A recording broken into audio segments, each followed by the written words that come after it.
ಓಂ ಶ್ರೀ ಸಾಯಿರಾಮ್ ಬಡವಕುಲ ಎಂಬ ದೇವರ್ಕುಲ ಮಕ್ಕೆಲ್ಲಾಗೂ ನಂಗೆ ಗೌತಂಬಿದ ನಮಸ್ಕಾರ ವೇಗಿಂಡೋ ಇಂದಿನ ಜನ ನಂಗೆ ಆಶೀರ್ವಾದ ಪತಿ ನೋಡುವೋ ಒಬ್ಬ ಒಡಂಬು ಮನಸ್ಸು ಆರೋಗ್ಯವಾಗೂ ಸಂತೋಷದೋಗಿ ಇದ್ದಾರೆ ಎಂದಲೇ ಅವಕ್ಕ ದೇವ್ರನ್ನ ಆಶೀರ್ವಾದ ಅಡದೆ ಹೇಗಿಯಾರ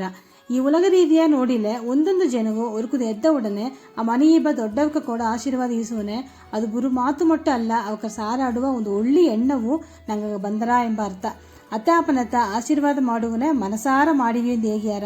ಒಳ್ಳಗ ಸಂತೋಷವ ಪಾದುಗಾಪ ಒಡಂಬ ಆರೋಗ್ಯ ಅಡುವಕ್ಕ ಮಟ್ಟುತ್ತಾ ಆ ದೇವ್ರನ್ನ ಆಶೀರ್ವಾದ ಅಡದೆಂದು ನೆನಚಿದ್ದು ಅಲ್ಲ ಅದಕ್ಕೆ ಎಡೆಯ ಒಂದರಿವು ಜೀವರಾಶಿಯಿಂದ ಆರರಿವು ಮನುಷ್ಯ ಪಿರಿವು ಎಲ್ಲಾಗೂ ಆ ದೇವ್ರನ್ನ ಆಶೀರ್ವಾದ ಎಂದೂ ಅಟ್ಟುಂತ ಅಡದೆ ಎತ್ತೆಂದಲೇ ಆ ದೇವ್ರು ಕಾಲಕಟ್ಟದೋಗೆ ಏನೇನವ ಕೊಡುದೋ ಅದನ್ನು ಸರಿಯಾದ ಜಾಮನ ಕೊಟ್ಟು ಅಂತ ಇದ್ದಾರೆ. ಇದುವೇ ಒಂದು ದೊಡ್ಡ ಆಶೀರ್ವಾದತ. ಈ ಒಡಂಬು ಒಂದು ಬಪ್ಪನೆ ಆ ದೊಡ್ಡವಕ ಕುನ್ನವಕವ ಆಶೀರ್ವಾದ ಮಾಡಿಯಾರ. ಆಲೆ ಮನಸ್ಸು ಎಂಬನೆ ನಂಗೆ ನೋಡುವ ಉಸಿರು ಅಡುವುದು ಉಸಿರು ಇಲ್ಲಾದದು ಎಲ್ಲವ ವಾಶ್ಗೆ ಒಳಮುಡನ್ ಎಂದು ವಾಶ್ತಿಂಡೇ ಇಬ್ಬನೆ ನಂಗೆ ಸಾರ ಆಡುವ ಆ ದೈವ ಗುಣ ಜಾಸ್ತಿ ಯಾರ ಒಳ್ಳಗ ಓರಿಡಿವಿ ಓಸನೆ ಮಾಡಿವಿ ಎಲ್ಲವೇ ಒಳ್ಳಿತಾ ನೋಡಿವಿ ಸಾಯಿರಾಮ್.